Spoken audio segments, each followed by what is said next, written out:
Welcome everyone to the Diabetes Sisters webinar. My name is Donna Rice and I'm the Chief Operating Officer for Diabetes Sisters. And remember, Diabetes Sisters is about you. Our organization offers a variety of educational resources, including our monthly peer support groups where women can learn and share their experiences and challenges in managing diabetes. So our webinars are really designed to inform and enlighten and really provide critical information and keep you up to date. So please, if you have any questions during this webinar, please type them into the Q&A and we definitely will address them after the talk. So today's expert series is brought to you by Lexicon, and it's about diabetic ketoacidosis. And again, a short-term complication that could be very serious, but very preventable.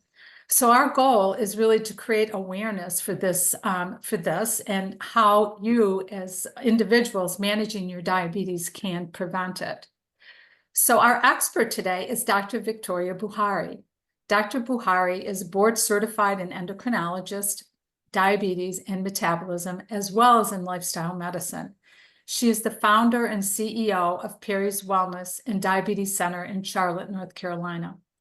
In addition to her clinical practice, Dr. Buhari is highly engaged in community initiatives focused on healthcare improvement and population health. She serves on several committees, including the American Diabetes Association's Health Disparities in Wellness and Nutrition Committees, and has acted as clinical advisor for the Difference in Diabetes DS-MES program at Humana's CenterWell Home Health. Furthermore, Dr. Buhari is a dedicated board member of Diabetes Sisters. Please help me welcome Dr. Buhari. Thank you, Donna, for the very warm welcome. And I'll definitely say thank you all for those who are participating currently and those that will listen to this later on. Thank you to our sponsors, Lexicon. So today we will discuss what exactly diabetic ketoacidosis is. We will describe risk factors, especially for women who have diabetes. We will dive into the signs and symptoms of diabetes, DKA, as well as the prevention of DKA. And more importantly, what to do if you suspect that you are in DKA. So what is DKA? DKA is a serious life-threatening condition that is seen commonly in people who have diabetes. And it occurs when you don't have enough insulin in your body. And the reason why this is important is because insulin is used to help blood glucose or blood sugar enter the cells. And the cell uses blood glucose in order for it to generate its energy. So more or less, it's the food, more or less, for cells.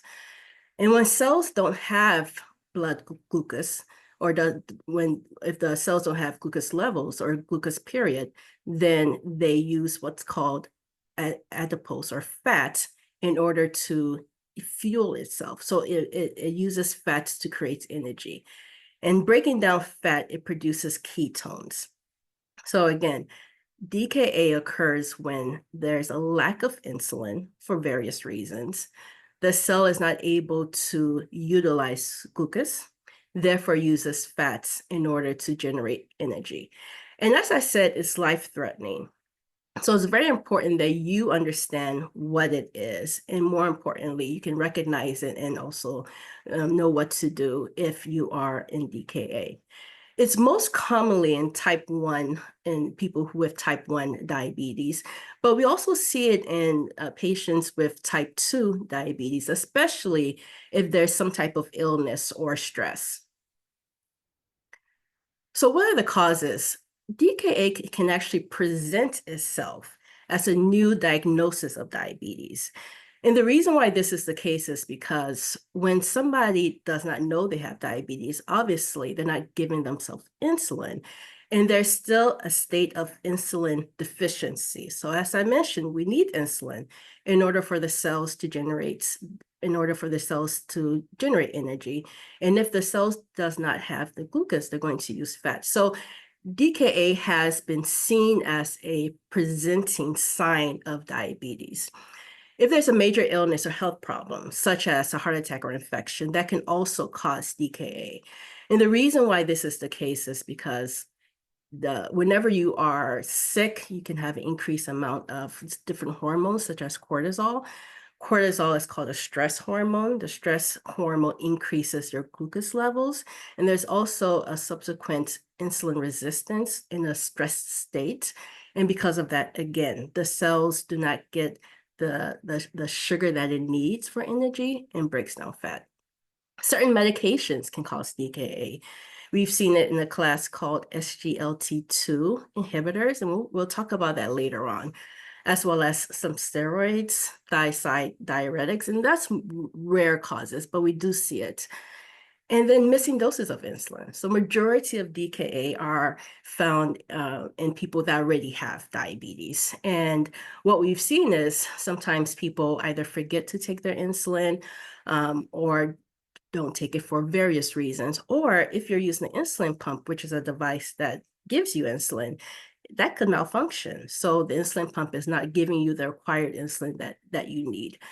So the general gist of DKA, again, is a state of insulin deficiency. So I talked about this before. Why does it occur? So the diagram helps to really get a picture of what's going on. Insulin is released by the beta cells of the pancreas, and it is in response to sugar. So when we eat something, the beta cells detect it, it releases insulin. Insulin has different receptors on different parts in different organs of your body. And each organ or each cell uses the insulin in order to help blood sugar enter the cell. And when the cell cannot do that, then fat breaks down, uses fat instead, breaks down, and then you have this increase in what's called ketones. And the reason why this is important is because ketones is acidic, so it makes your blood acidic. And if the acid levels in your body is too high, that can actually cause death. So how common is DKA? What we do know that from 2000 to 2009, there was actually a decrease in the amount of DKA incidents that were seen in the hospital. Unfortunately, we saw a sharp rise after 2009 to 2014. And there are various reasons for this. One is the different type of medications that came out into the market, which can increase the risk of DKA. There was also a new terminology called euglycemic DKA. We'll go into that a little bit more detail. But euglycemic DKA is a subset of DKA that we see in patients that have normal blood sugar. So those also thoughts that we are seeing more hospitalizations because the threshold to hospitalize people who have DKA had also decreased. The good news is that the in-hospital case fatality, which means the number of people that actually died from DKA, actually decreased. So the treatment measures, the recognition, et cetera, is definitely increasing. So even though there's an increase in the amount of DKA, we're definitely treating it better, and the mortality or death rate is going down. We do know that the highest rates of DKA hospitalizations are people younger than 45 years old. Majority of DKA is seen in type 1 because that is a state of insulin deficiency. But we are seeing that in type 2, as I mentioned prior. So what are the symptoms? The early symptoms of DKA is urinating frequently. And I'm sure if you have diabetes or you know somebody who has diabetes, whenever your blood sugar is high, these are the symptoms that occur. You urinate a lot, you become very thirsty, there's dehydration. And the reason why there's dehydration is because when your blood sugar is filtering through the kidneys, water follows it. So your body is in a state of dehydration because it's losing a lot of fluid. The high ketones can also give you a breathy ketone breath. It's a very, very unique smell to your breath. We tend to see blood glucose levels more than 300. So when your sugar levels are more than 300 and you're having these signs, then you definitely have to think about DKA. The late signs. So when you're in DKA for a long time, and this is hours, or if you have uh, high blood sugars, or you don't take your insulin, and you can develop the later stages of DKA. And this is the state that has the highest rate of mortality or increased rate of complications. And that's when you have nausea, vomiting, that fruity breath sound that I was mentioning, confusion and disorientation. So if you have diabetes, or a family member with diabetes, and all of a sudden, they've complained about their blood sugar being elevated, and all of a sudden their mental status has changed. They're more confused. You definitely have to think about DKA, abdominal pain. I'll tell you that the most common symptoms that we see in the hospital with DKA is abdominal pain, nausea, vomiting with high blood sugars. So the risk factors, especially for women, the hormonal changes that women go through definitely affects diabetes. One is menstruation. We do know that, especially after ovulation, the high level of progesterone causes insulin resistance. So what does that mean? The first part of the cycle, women tend to actually be more sensitive to insulin than the latter half. So what that means is the amount of insulin that it takes for you to decrease your blood sugar levels is actually going to increase during different aspects of your cycle. Pregnancy is another example, and I have a slide that goes into more detail. But as you advance through pregnancy, there's various different hormonal changes. And one is the placenta itself actually producing hormones and creating a state of insulin resistance. And then menopause, unfortunately for us women, as we enter menopause and after we enter a state of insulin resistance. Unfortunately, it comes with the hormonal changes associated with menopause. So the pancreas is not as sensitive to blood sugar levels. There's a increase in insulin resistance, and also the organs such as your heart, your kidneys, etc., become more sensitive to those high blood sugar levels. Another thing that's unique about women is the increased risk of infection, especially urinary tract infection and vaginal yeast infections. And as I mentioned prior, infection creates a stress response in your body, and that will increase these stress hormones that causes insulin resistance. And then stress. There have been multiple studies that have shown that psychological stress affects diabetes control. So the more stressed you are, you can imagine those same stress hormones are going to increase, and that can lead to higher blood sugars and increase your risk of DKA. And for women and again, in general, the amount of responsibility that women tend to have, and that could be from the household to work to just taking care of different people. Unfortunately, what we've seen is that sometimes women lack the time to really take care of themselves or even focus on themselves because they're so involved in making sure that things are okay in different aspects of their life. So I would say that that's one of the reasons why women have a higher risk of developing DKA.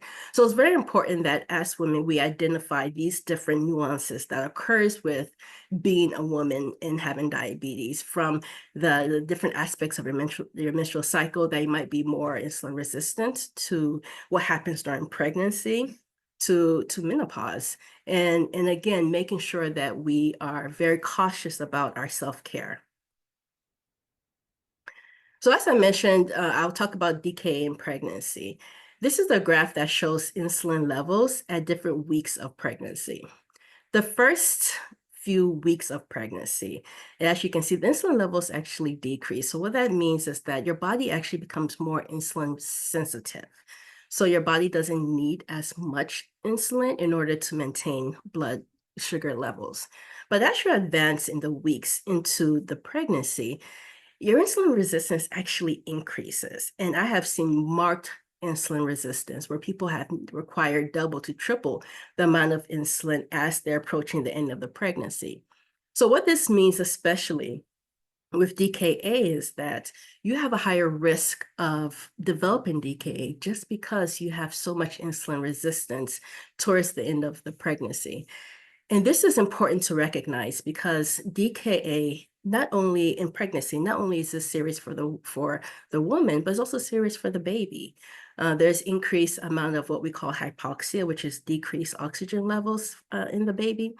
And also those ketones, the chemical that causes your blood to be acidic, can actually cross the placenta and affect the baby. So that's something that we really have to keep a close eye on during pregnancy. And as you can see, as soon as you deliver, that insulin level drops. So you become extremely sensitive to insulin after delivery. So what do you do if you suspect DKA? So, and again, this could be more commonly type 1, but it can also be type 2. If you have those symptoms, nausea, vomiting, abdominal pain, increased thirst, and your blood sugars are consistently high, the first thing you should do is you check your ketones. I always say that, especially with the type 1s, you should always make sure you have some way of testing ketones at home. It could be urine or blood. The urine test is more readily available, is over the counter. The blood test, you do need a prescription, can be a little bit more costly, but is more accurate. With a urine test, you take a sample of your urine, there's a dipstick that you put into your sample, and you wait for about 15 minutes. And then you compare the color to the guide on the bottle.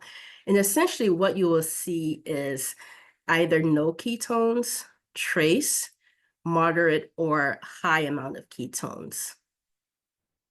When it comes to the blood test, you take it's very similar to checking your blood sugar. So a prick on your finger, you insert it to the machine, and it gives you an idea of what's going on with the acidity of the blood. So, and these are numbers as an example. Each test might be a little bit different, but in general, you'll get indication as to whether your acid level is normal, slightly high, moderately high, or very high. So when should you actually check these ketones? So I did mention when you're ill, when you have those symptoms, you should check it every 4 to 6 hours, okay? And I will say that the urine, if you remember, I said the blood is actually more accurate than the urine. The urine can actually lag, so you have to be very careful. If you check the first time and it's negative, but you still feel ill, go ahead and make sure you hydrate yourself, but check it again in 4 hours just to make sure that you're not missing DKA. And then if your blood sugar is consistently high, especially with the type 1s, if it's more than 250, and no matter what you're doing, it still continues to be high, you want to make sure that you're checking those ketones every 4 to 6 hours just to make sure that you're not missing a DKA. When do you call your provider? So if those tests, remember I mentioned there's a urine test, there's a blood test. If it shows that the levels are high, definitely need to call the provider. I actually tell my patients, especially those that are higher risk, even moderate, so moderate to high, I'll say, just go ahead and call. There's no harm in seeking advice and make sure that you're on the right track. So if your urine test is high, if the urine test is high and you have high blood sugars, you definitely need to call your provider. And if there's signs of ketones, be it urine or blood, and you're vomiting more than twice in 4 hours, then you should definitely call. And I will say at that point in time, if there's vomiting involved, go ahead and go to the emergency room. So what to do? You're not feeling too great. You've checked, you have on the lower side of ketones. The first thing you should do is to try and correct the hyperglycemia. So you want to make sure that you're giving yourself insulin. And sometimes you might need to do that. Hopefully everybody has what's called a sliding scale, which is exactly how much insulin to give yourself, or your insulin sensitivity ratio. But what you do is whatever you do to correct your high blood sugar, you go ahead and do that. You also want to hydrate yourself. If you remember what I mentioned about how DKA makes you dehydrated, the state of dehydration makes DKA actually worse. So you want to make sure that you drink as much water or a non-caloric fluid as much as possible. You certainly don't want to give yourself juice or anything that has added sugar to it. But water would definitely help decrease the blood sugars and the amount of ketones. And then again, as I mentioned, you call the health provider for guidance. Things that you should go immediately to the emergency room is the vomiting that I mentioned prior. If you're pregnant, again, the state of pregnancy, very low threshold to go to the emergency room, okay? Especially if you're seeing that moderate to high ketone levels in the blood. If your breath has that fruity smell, if you're confused or feeling disoriented, that's the severe form of DKA. I put this slide in there to give you an indication of what we look for when you come into the hospital. And this gives you a nice description of the different severity levels of DKA, from mild, moderate to severe. In general, your blood glucose levels could be above 200 across the different spectrums of DKA. And what we look for is that arterial pH. The pH is the acidity measure of your blood. And the mild form, you'll have a pH of greater than 7.25, but less than 7.3. But if you cross over to the severe, you see that's less than 7. So that's a very, very, very acidic blood. We also look at bicarbonate. Bicarbonate is a chemical that also reflects acidity. And the more severe you are, the less that number is going to be. And then we look at the ketones, be it urine. In the hospital, we always check for the blood. And the more severe you are, the higher that number is going to be.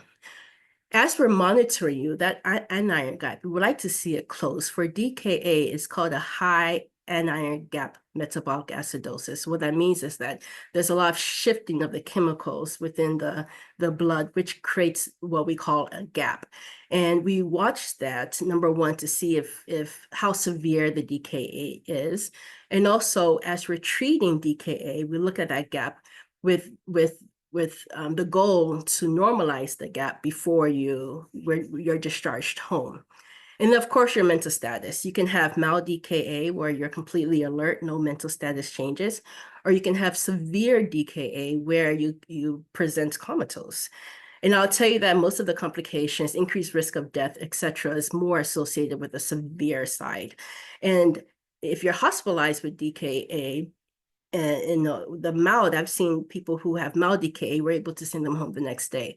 The severe side, you might be there for a few days, making sure that we have your blood sugar is well controlled, anion gap is close. And of course, if you have any mental status changes, we want to make sure that's all resolved before we send you home.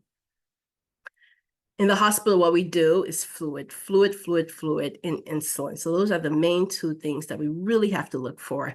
There's a lot of chemical shift that occurs with DKA because of that acid that's present. So the body really tries to fix itself. So there's a lot of electrolyte replacements that need to be done, especially your magnesium, potassium, etc.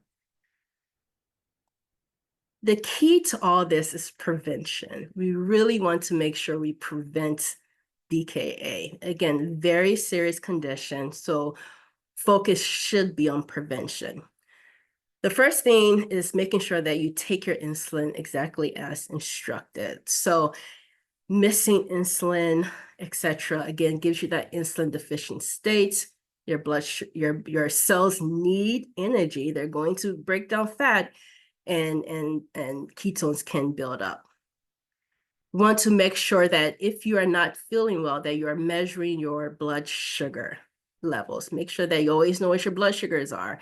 If it's normal, you're still not feeling well, just be more aggressive. Check it more. If you're on a CGM, that's even a continuous glucose monitor, that's even better, right? Because you actually get to see on a continuous basis what your blood sugar is looking like.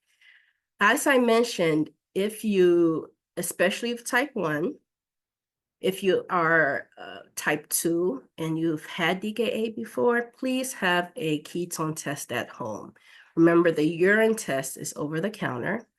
The blood test, you can get a prescription for it, but please make sure that you have it. And please make sure that you know how to use it so that if you are suspicious for DKA, you readily have the test available. You just quickly pull it out and you know exactly what your ketone levels are. And ask your doctor about sick day rules. Everybody should have a conversation about DKA. Everybody should have some type of direction as to where they're going if their ketone levels are high. So make sure that when you go and see your doctor, be it follow-up, newly diagnosed, that you have some type of strategy in place should you find yourself in from mild DKA over to when you see that moderate to high levels on your home test. So I wanted to definitely talk about this class of medications called SGLT2 inhibitors. And this is a class of medication that we've seen what's called euglycemic DKA. And if you remember prior, I said euglycemic DKA is a state where your blood sugars are normal. However, DKA is present, and there's various reasons for this. But the medication works so well, and it actually works at the levels of the kidney. And the sugars are filtered into the urine, and the normal response is for sugars to actually get reabsorbed back into the blood. And we see this actually happening at a higher rate for people with diabetes. So your kidneys will actually filter a lot of sugar through the urine, but it's going to absorb a lot more if you have diabetes.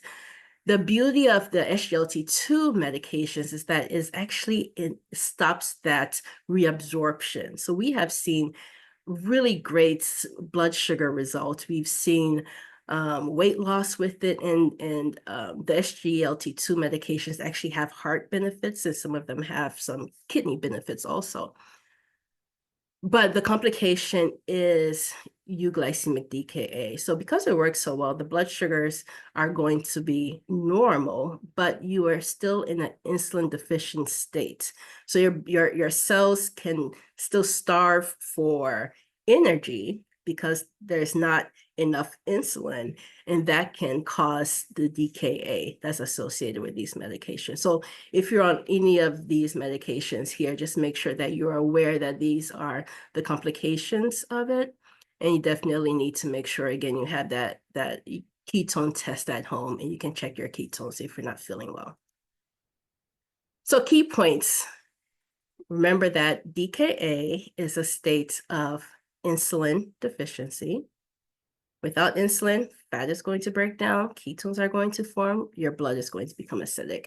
There are multiple triggers of DKA: infection, illness, women with different hormones, different stages of our menstrual cycles, menopause, pregnancy, all those are potential triggers.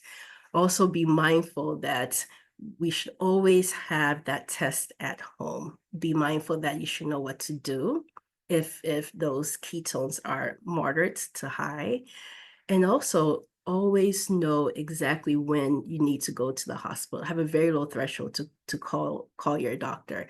You stay hydrated. If you're ever in any states of DKA, make sure you stay hydrated. Even if you're going to the hospital, just go ahead and take some insulin, and also drink a lot of fluid. For those who are using a pump, if you realize that all of a sudden your blood sugars are high, no matter how much insulin you're giving yourself through the pump, and then check the pump itself.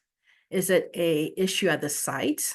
Sometimes people are not changing the location of the pump insertion, so therefore you have some thickening of the cells around the pump site, and that can cause a decreased amount of insulin that can actually go through the body. So we want to make sure that the pump itself is working. Sometimes you might just have to completely change the different components of the pump in order for you to make sure that the pump is working well. So again, take charge, stay informed, and then just make sure that we are all taking good care of ourselves. And that's it for all I have for you, Donna. Yes, thank you, thank you, thank you, Dr. Buhari. What a great presentation, and we can't say enough about DKA. And it seems like a simple strategy, like to prevent it, but I know how difficult it can be, especially when you can't get blood sugars down. I know one of the comments that I'm going to just share that was in uh, the Q&A. She said, I've never had it, but I had to go to the hospital, but my blood sugar went up to 550 a couple of weeks ago, and I just gave myself 10 units of a pen, I'm sure, like a rapid acting, and changed my site, just what you had talked about. I had no symptoms, and her blood sugar came down, and she drank lots of water. So I just want to congratulate her, Deborah, on doing it correctly like that, and it really reiterated exactly kind of what you had talked about. Yeah. Yes. So what I'd like to say too, a couple of things. So Dr. Buhari also put together a series of 3 really nice articles that really address diabetic ketoacidosis, and also with a special interest around women's issues. And they came out in our November kind of newsletter. So if you haven't opened it or looked at it, please do. We have like a few minutes and for some questions, and I am going to say we have one question here. Hang on. Okay. What do you do if you notice that your blood sugars remain high even after you bolus some insulin? What are some steps you should take? Yeah, so at home, the big thing is bolusing consistently and giving yourself fluid. And as I mentioned, checking your ketones. So the very first thing is to know exactly what's going on, right? So if your ketone levels are normal, then we know that, okay, we can probably just continue to give yourself insulin. You also want to make sure the insulin itself is okay. So sometimes insulin, depending on where it's stored, can go bad, or it can be expired. So you want to make sure that the insulin you're giving yourself is still good. You want to make sure that the site that you're injecting the insulin, if you are injecting, or the pump site also looks good. Hydrate yourself. If the blood sugars aren't going down, you call your provider to get specific recommendations. And the reason why that part is important, because some people can actually have a higher risk of going to DKA faster than others. And your provider will know where you stand with that and can advise you appropriately. Very good. And this kind of like ties into what you're saying. A question, what should I do if I'm worried and I can't get my doctor? Should I go to the ER? And I'm afraid it won't be covered, because there's a lot of talk about, is it an urgent care visit? Is it an emergency room visit? So Yeah. So better safe than sorry. Always better safe than sorry. So first step, again, is the provider. If you can't reach your provider and your blood sugar levels won't go down, there are ketones present, you go to the hospital. Again, better safe than sorry. all right. Another question came in, and it has to do with like omitting insulin for weight loss. And that is it safe to do that? I guess is the question. So I would never say omitting insulin is safe, right? So especially if you're type 1. In type 1, there is a state of insulin deficiency. There's just no insulin present. So inducing ketosis for weight loss can actually be extremely, extremely unsafe, right? So I would not recommend that. Even for the type 2s, we do see DKA in type 2. When we think about high blood sugars in general, what are we trying to do? We're really trying to decrease complications, right? So the more your body is exposed to these high blood glucose levels, the higher rate or incidence of complications that we see. So I would say unless your blood sugars are low, then there's not a good reason to omit insulin. And also another thing I want to say, if your blood sugars are low and you're type 1, you still want to you still have to, you want to eat, but you have to give yourself insulin because your body needs the insulin. So you correct the low and give yourself insulin. Very good. Another great question here. I'm recently diagnosed with type 1 and no one has talked to me about DKA. I'm on a pump and CGM, should I just purchase a DKA kit for home and do an initial test or talk to my clinician first? Very good question. I would say go ahead and buy the urine ketone, have it at home, and definitely get in to talk to your clinician. If not the clinician, you can even see a diabetes educator that can help you with that too. So there are multiple steps in terms of getting the education. But especially after this talk, go ahead, different pharmacies have it. You can get over the counter. You can actually get it on Amazon too. You can get the ketone test. Have it available to you. If you have those signs that I mentioned, call your provider, let them know if you have that moderately high or high levels.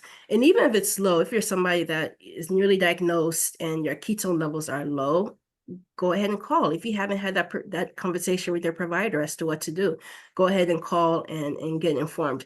But be proactive is what I always say, all right? Because the focus should be prevention.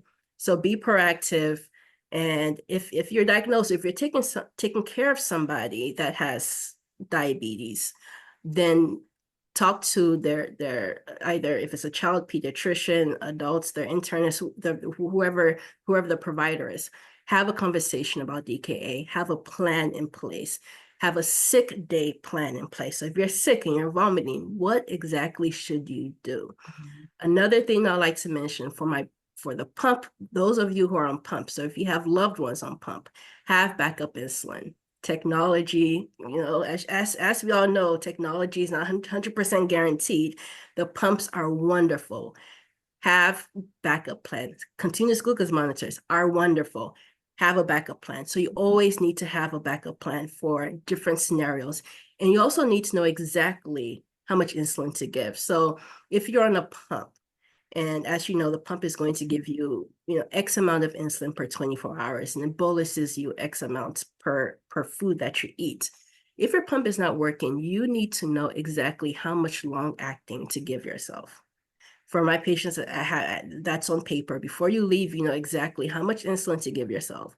If you have a pump, I need to make sure you have a pin also in place. So your pump malfunction, you give yourself your insulin through the pen, and we can figure out what's going on with the pump. But it saves you the risk of having complications from high blood sugar. All really good points. And I think that's probably one area where, especially women with type 1 know how to be really prepared, and you have to learn that. And I think at, Diabetes Sisters and our meetups, that's what they do. They share those tips and experiences so that they can stay abreast and kind of learn what to do in all these situations. We have another great comment from Reva Greenberg. Reva has been part of Diabetes Sisters for a very long time. And she says here, if your insulin alone isn't bringing down your blood sugar, move. Just taking a 15-minute walk will start helping to bring your blood sugar down.